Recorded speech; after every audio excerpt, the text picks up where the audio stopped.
Good morning, students.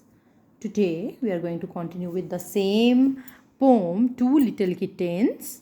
As I already explained you the poem, this is about two little kittens. Kittens are the baby cats. So today we are going to do some textual exercises from within the poem. So here B3, read the following and write T for true and F for false statements. Correct the false statements and write them in a space provided. यहाँ पे बोला गया है कि you have to write T in front of the correct statements and change the incorrect statements into correct one. Like here, first one, the two kittens started quarreling over a mouse.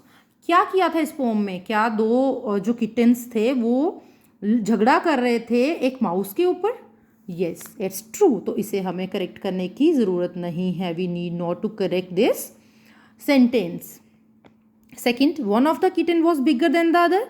Yes, it's true. Third one, the two kittens were thrown out of the room because they were unable to catch the mouse. क्या वहाँ पे mouse catching का competition चल रहा था? That's why जो है वो कैच नहीं कर पाए और उनको रूम से बाहर कर दिया गया. No, it's a false statement. No, और हमें इसे करेक्ट भी करना है. No, they were fighting over a mouse.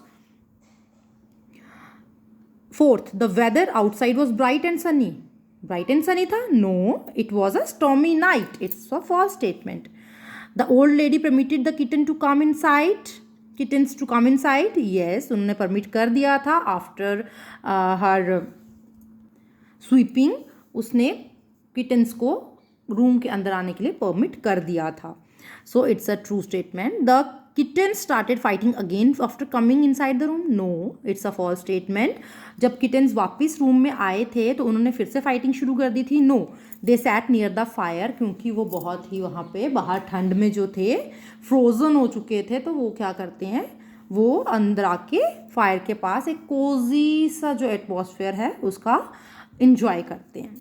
B4, how did the two kittens get punished for their greed. Obviously उन्होंने ग्रीड वहाँ पे शो करा था, लालच शो करा था. ग्रीड होता है लालच, कि ये वाला माउस तो मुझे चाहिए. एक के पास था, दूसरा उसको छीनना चाहता था. तो उस ग्रीड के लिए उन्हें पनिशमेंट कैसे मिली थी? They were thrown out of the room in the stormy night, in the snowy night, है ना.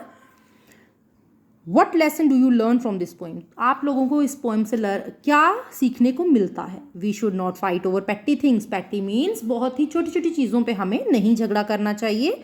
Rather try to solve matters in a friendly way. हमें फ्रेंडली वे में अपने जो मैटर्स हैं उनको सॉल्व करना चाहिए और झगड़ा नहीं करना चाहिए, क्वारल नहीं करनी चाहिए. B6, the first stanza of the poem says two kittens one stormy night began to quarrel and then to fight.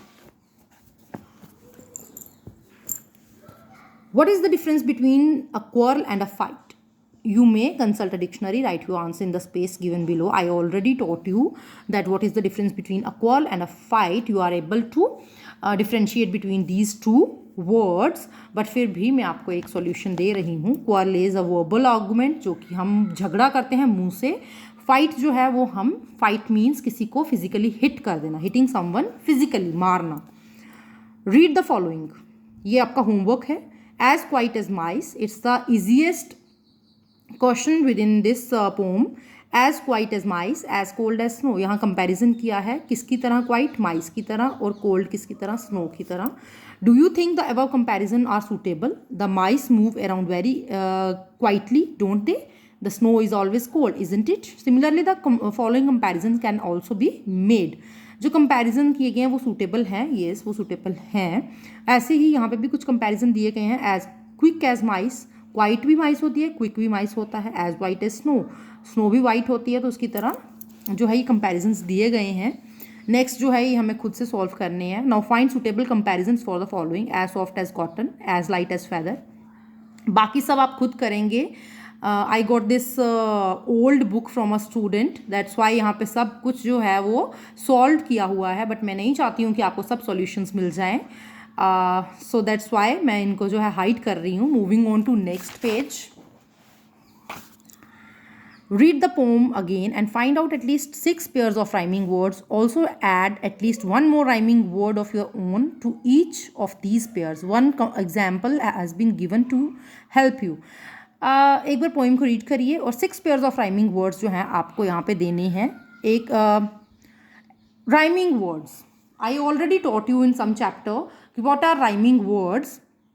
So you are very much familiar about these rhyming words, but I'm going to give you another explanation of rhyming words. Rhyming word is those words like this: night. The last sound of this word is rhyming with this: night, fight, right. यानी कि जो last की sound है word की वो similar हो, उनको बोलते हैं राइमिंग वर्ड्स. जैसे ये नाइट है, नाइट के साथ फाइट की आ रही है, ये these are rhyming words. Right, these are rhyming words.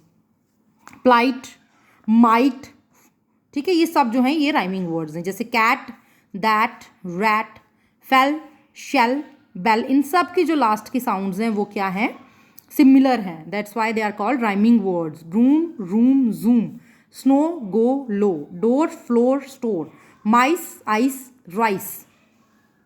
So these are the rhyming words. मैं आपको एग्जाम्स में पूछ सकती हूँ आउट ऑफ द बुक जाके कि ये राइमिंग वर्ड्स आपको बनाने हैं, ऐड करिए. इन कुछ मैं राइमिंग वर्ड्स आपको दूंगी, उनके साथ आपको राइमिंग वर्ड्स को कंप्लीट करना है by adding some other words. So moving on to page number 67. Answer the following questions individually. आपको खुद से ये आंसर करने हैं. These are the most easiest questions and ये आपको खुद से करने हैं. How many friends do you have, आपके कितने फ्रेंड्स हैं मुझे नहीं पता, दैट्स वाई आपको ये खुद लिखना है. यहाँ पे you have 5 friends, you have 10 friends, 11, जितने भी नंबर्स में हैं आप यहाँ इंग्लिश नंबर्स को इंग्लिश में लिखेंगे, English writing. Who is your best friend, आपके बेस्ट फ्रेंड आपको पता है, इसलिए ये आंसर भी आप खुद करेंगे. Right at least 2 or 3 things that you like most about your best friend. आपको 2 या 3 चीज़ें यहाँ पे लिखनी है जो आपकी फ्रेंड में, आपको बेस्ट फ्रेंड में आपको बहुत ज़्यादा पसंद है. मैं आपको एक एग्जाम्पल दे रही हूँ. शी इज़ वेरी काइंड, आप लिख सकते हैं. नेक्स्ट जो भी आपको उसमें क्वालिटी नज़र आती है, 2 क्वालिटीज़ आप खुद से लिखेंगे. Here second and third. C2. What does true friendship mean to you? Give your opinion by putting a tick mark in the boxes provided. Is it? आपको टिक मार्क प्रोवाइड करने हैं यहाँ पे. ट्रू फ्रेंडशिप क्या है आपके मायने से. Sharing your lunch, books, toys etcetera with your friend. Yes, हम लोग ट्रू फ्रेंडशिप में जो फ्रेंड्स होते हैं वो लोग तो ये सब शेयर करते हैं. Helping each other in studies, obviously the main thing. जब भी हमारे जो फ्रेंड्स हैं वो मुसीबत में हैं, जिनको समझ नहीं आ रहा है, आप उनकी हेल्प करेंगे bye help them by understanding the same topic or the topic they are not able to understand by their own self. Playing together, इनमें आपको खुद से टिक करना जहाँ आपको लगता है कि ये सब जो हैं आपके मायने से फ्रेंडशिप, ट्रू फ्रेंडशिप में आते हैं या नहीं आते हैं. ठीक है. So here I am going to end my poem today. Take care and thank you.